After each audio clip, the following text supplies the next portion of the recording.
और अब कांग्रेस से जुड़ी हुई एक बहुत बड़ी खबर लोकसभा चुनाव के लिहाज से आपको बता दूं, कांग्रेस एक बार फिर से पुराने चेहरों पर दांव खेलती हुई दिखाई दे रही है। सूत्रों के मुताबिक राहुल गांधी वायनाड से चुनाव लड़ेंगे और इस बात पर कांग्रेस की केंद्रीय चुनाव समिति की बैठक में मुहर लगाई गई है। इतना ही नहीं, कांग्रेस सभी मौजूदा सांसदों को टिकट एक बार फिर से दे सकती है। हालांकि दिल्ली की सीटों पर अभी कोई फैसला नहीं हो पाया है। कांग्रेस नेता केसी वेणुगोपाल ने बताया कि केरल, कर्नाटक, तेलंगाना, छत्तीसगढ़, दिल्ली और लक्षद्वीप की सीटें फाइनल हो चुकी हैं, जिनका औपचारिक ऐलान जल्द हो जाएगा। तो वहीं कांग्रेस नेता दीपक बाबरिया ने यह कहा कि 11 मार्च को एक बार फिर से केंद्रीय चुनाव समिति की बैठक होने जा रही है।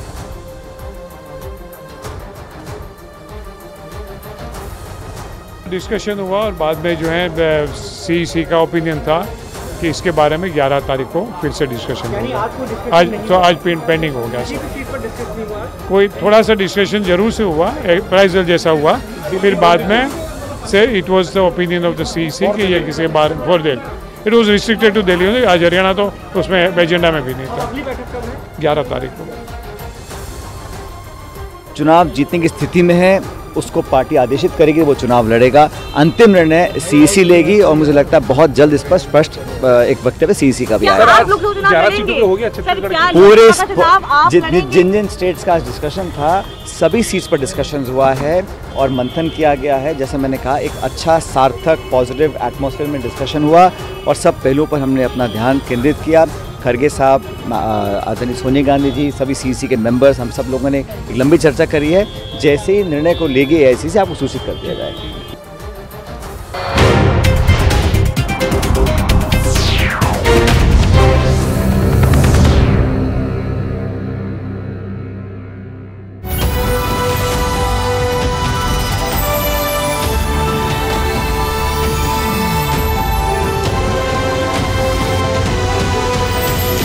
Dream Sports presents News 18 Rising Bharat Summit in partnership with Hindustan Times, coming soon.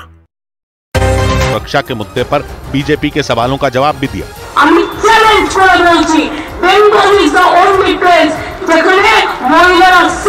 Mamata Banerjee ने संदेश खाली का भी जिक्र किया।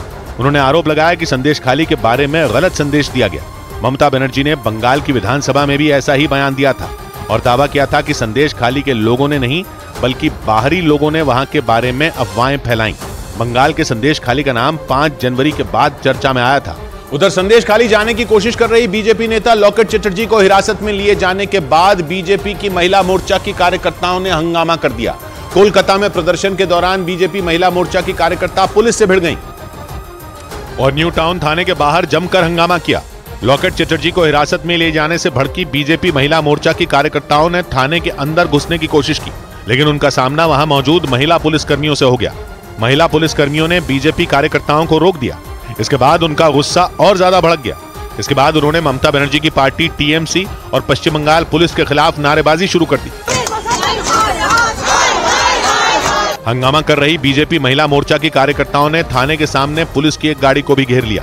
काफी देर तक नारेबाजी और पुलिस वालों से धक्का मुक्की करने के बाद बीजेपी कार्यकर्ता सड़क पर बैठ गईं। जेले भरा हो, हमारे लड़ाई थामबे ना, हमारे लड़ाई जारी थाकबे। संदेश खाली जाने की कोशिश कर रही बीजेपी नेता लॉकेट चटर्जी समेत बीजेपी की कई दूसरी महिला नेताओं को कोलकाता के न्यू टाउन में हिरासत में ले लिया गया। बीजेपी ने आरोप लगाया कि टीएमसी के इशारे पर पश्चिम बंगाल पुलिस जानबूझकर बीजेपी के कार्यकर्ताओं और नेताओं को जेल में बंद कर रही है, क्योंकि टीएमसी से सस्पेंड हो चुके शाहजहां शेख पर संदेश खाली पहुंची ईडी की टीम पर हमला करवाने का आरोप लगा था और इस हमले के 50 से ज्यादा दिन बीतने के बाद शाहजहां शेख को उत्तर 24 परगना के मीनाखां से गिरफ्तार किया गया था। इसके बाद शाहजहां शेख को सीआईडी की कस्टडी में भेज दिया गया था, लेकिन मामला ईडी की टीम पर हमले का था, इसलिए एक दिन पहले सीबीआई को शाहजहां शेख की कस्टडी मिल गई थी और कड़ी सुरक्षा के बीच शाहजहां शेख को कोलकाता में सीबीआई के दफ्तर में लाया गया। सीबीआई के अधिकारी जब उन्हें लेकर गाड़ी से उतरे तो उनकी बॉडी लैंग्वेज पहले जैसी ही नजर आई, लेकिन इस बार उन्हें दोनों तरफ से सीबीआई अधिकारियों ने पकड़ा हुआ था और वो शाहजहां शेख को लेकर अंदर चले। सूत्रों ने बताया कि सीबीआई की टीम ने सुबह शाहजहां शेख से पूछताछ शुरू कर दी, क्योंकि रात में शाहजहां शेख ने बार बार अपनी तबीयत खराब होने का हवाला दिया और इसलिए उन्हें रात में आराम करने दिया गया और सुबह उनसे सवाल पूछे गए। लेकिन शाहजहां शेख से इस पूछताछ के लिए सीबीआई को सीआईडी दफ्तर के चक्कर काटने पड़े थे।